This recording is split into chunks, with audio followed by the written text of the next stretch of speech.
Moi, regardez par exemple Jules Koundé. Koundé, il y en a beaucoup qui lui tombent dessus. Il y en a beaucoup qui disent que Koundé est très mauvais, etc. cette saison. Mais les mecs, quelle était la force du Barça la saison dernière? Koundé était beaucoup aidé par Lamine Yamal. Lamine venait beaucoup aider. Les milieux venaient beaucoup l'aider. Il y avait beaucoup d'efforts défensifs qui étaient faits. Les gars, là, faut dire la vérité aussi.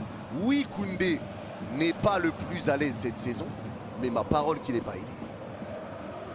Ma parole qu'il n'est pas aidé.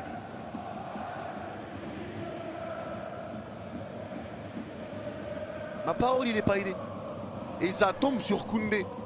Mais quand tu regardes, c'est pas Koundé qui est devenu d'un coup plus nul ou je ne sais quoi. C'est que collectivement, il est abandonné. Franchement, il est abandonné défensivement.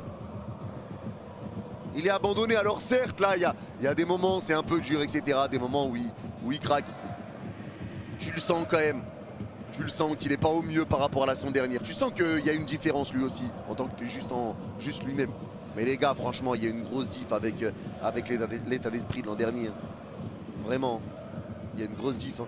Ça tombe plus sur Yamal que Koundé. Ah non, pas du tout. Ah non, pas du tout, frérot. Alors là, je sais pas où t'as vu ça, mais pas du tout, mon frère. Hein.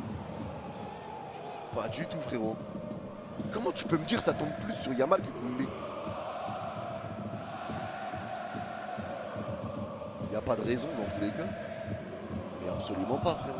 Je sais pas, t'as vu ça où, mais... C'est le contraire, bah largement. Largement pour le coup. Les champions d'Europe cette année sont très difficiles. Voilà.